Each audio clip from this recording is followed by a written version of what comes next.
guys, welcome back to the Lovin Dubai show. Today's guest is Shahab Alam, aka Aquaman, an extraordinary athlete who's broken world records. He is the first man to ever swim in Dubai Canal, a 2 times monofin world champion and a 2 times Guinness World Record holder, including one for swimming a great distance while wearing handcuffs. How did he do it? We're going to find out. Welcome to the show, Aquaman. Thank you so much for being here. Thank you for hosting me.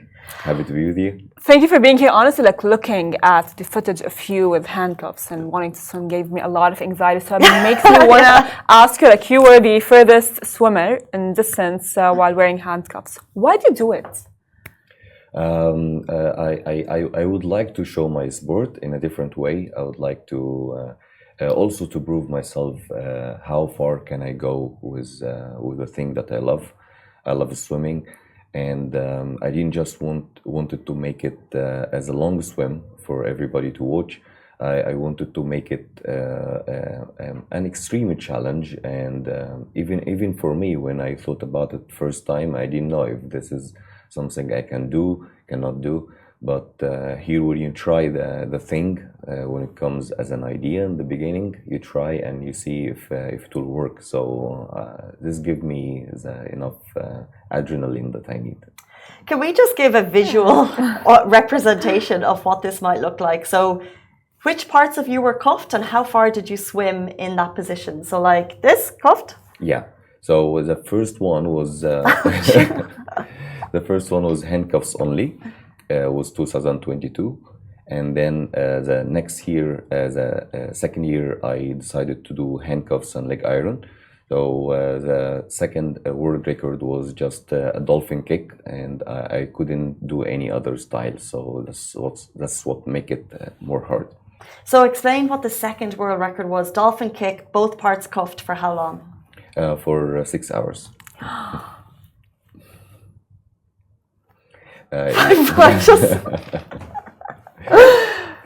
Wow, that is absolutely phenomenal. But you're breathing above the water. Yeah, I have to go up with every kick to breathe. Yeah, but this just takes a lot of time to keep going with the same movement. Strong man.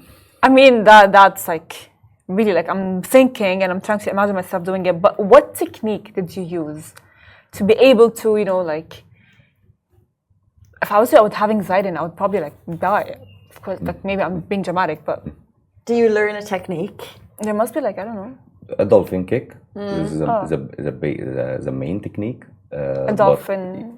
But you have to, for example, when you get tired sometime doing the dolphin kick, you might just keep your both feet a little bit further. Wait, so what's the dolphin kick like? It's you kick your legs? Yeah, you kick your legs with both together. You cannot just do every leg separated, or you can just open your leg away from each other, like doing the breaststroke. So the chain of the leg iron was just 15 centimeters. So I cannot just go further than this. So I have to keep kicking with both legs at one limit. The same for the arms. For example, if I want to do a further movement or something like that, I couldn't, because it was just about 10 centimeters. It has to be measured as the standard of Guinness World Records. And what makes it harder that I couldn't touch the boat all the time, because this is also one of the rules and the regulations that you have to be away from the boat. So even when I was getting my drinks or water, I was eating just pieces of chocolate just to give me power, or the Snickers all the time. So I cannot just touch something and do it. So I had to do the dolphin kick while I am cuffed and just drinking or eating. So interesting that you're eating a Snickers. I'm thinking hydration jellies, but Snickers is the food of choice to replenish. It's chocolate. It's easy to digest. Also, it gives you power. So it has some nuts. So things are. I think it's all what I need. Just many Snickers. What does it mean to you personally to achieve this world record? Personally, it's a journey of doing or proving to yourself is this is who you are or something else. I believe So I believe the more you do the things that make you excited and more you love, I think it gets you closer to who you are. And doing 6 hours of being underwater, submerged, and just keep pushing and breathing, it's a type of discovery that it's mentally a lot of work, yeah. During the swim, of course, we all have doubts, but was there like a specific moment where you thought, I'm really going to do this? Yeah, for sure. It's the first hour of every event. Yeah. Every time you still get it? Yeah, every time. You have to get it, and you have to get over it, and then you get to something like, I call it a mechanic mood. Means like you put yourself on the autopilot and you keep just going until your body will fail you. And here is the challenge, is about, is your body gonna fail you, or is it gonna happen? So interesting. What is going through your mind? Is it like we spoke to someone who broke the record for having his body in the longest yoga pose for like 7 hours, and he said you just go blank. Like, are you thinking like, complicated math sums? That's how I get through running, or do you have a mental technique, or it's total blank? Get through this.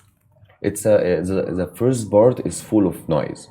The first like 1 hour, it's full of excitement and a little of doubts, a little of trying to adapt, to prepare yourself for completing this, or to get your mind to the right mood to complete this. And then you start to have tiredness, and then you start to have a different way of thinking. So you start to face this with distracting. You're trying to sing a song, you're trying to think about a movie, about a story, about the past, about whatever you can do, just to distract yourself. And the more you are just having a challenge with your mental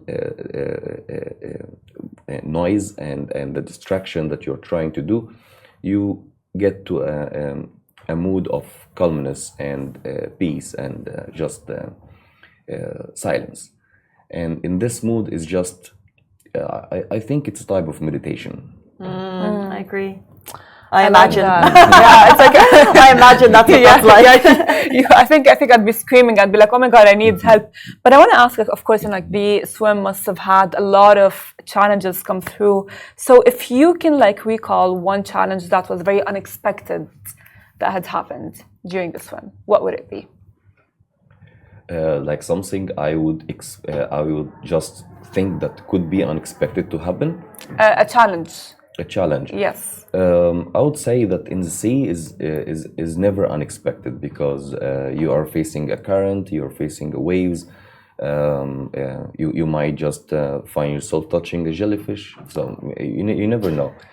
This is the things that could be unexpected. But what happens if a jellyfish stings you? Will burn your skin, yeah, and it will be. Do you continue? Would you continue? If you are familiar with that type of pain, maybe.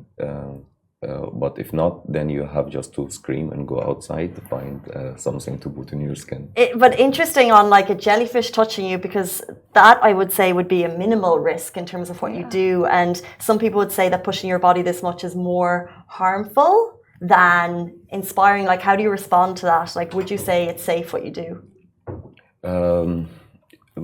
I would just hold the pain, I believe, and just keep going. Unless if it's really harming my body, that makes my body stop. But when I am deciding to start this challenge, I have a promise with myself before starting the challenge that this will be completed anyway. So I have to prepare myself mentally, physically, as much as I can to face any challenge, just to make it done. As a 2 times Manofi world champion, does it differ from other forms of competitive swimming? When you mean breaking world records? Yeah, of course. It is different because this is a challenge with yourself.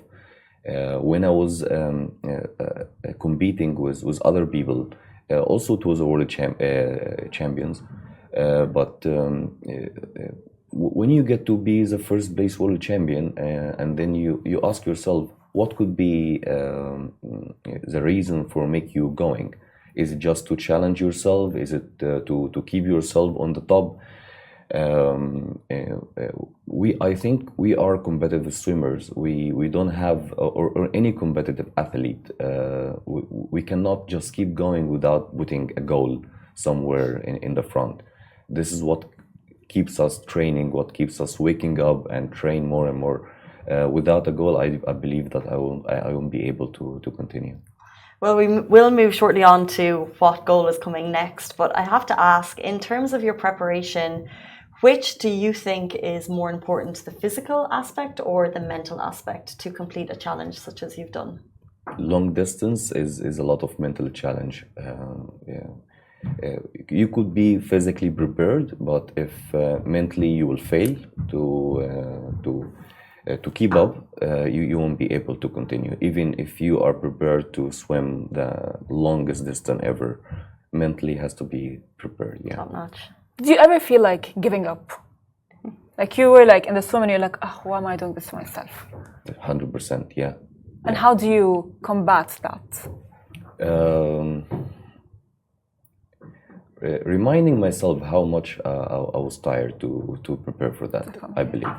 Yeah, reminding myself that this is your day, and this is your only chance to prove to yourself how much strong you are to complete this, because you don't know how much will be like it would be so bad just to not complete it, and to feel like everyone is waiting outside, waiting for you to do this. There's a lot of trust here.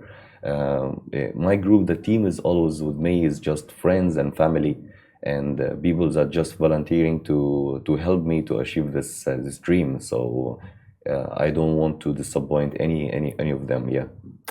Dubai's very own Aquaman. Before you leave us, we mentioned, you have to have a goal about what's coming next. So you've just been given a Guinness World Record for an achievement, but do you have a plan for what you'd like to do next? 100%. Go on. So it's gonna be the longest distance. I won't be able to speak in details, but it's gonna be the longest distance I ever swam.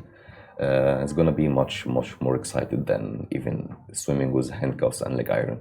It's gonna be this next year, and I'm preparing so much for this. Taking place in UAE as usual. But it's gonna be really nice. Amazing. Well, absolutely best of luck. We hope to hear all about it as it happens. Where can people follow your journey if they'd like to know more? Aquaman DXB, Instagram, my Instagram page, and Lovin Dubai is gonna announce this soon. So Lovin Dubai is my favorite page, actually. Thank you. Thank you so much for that. Thank you so much for coming in and telling us all about it. We wish you best of luck in your next endeavor. We can't wait to hear more about the story. Dubai's very own Aquaman joining us today. That brings us to the end of the show. Before we leave the show, we've got the kids from Dar Al Mafa watching from behind the scenes. They're all jumping up and down. So if you hear that rapping, that's them behind the scenes.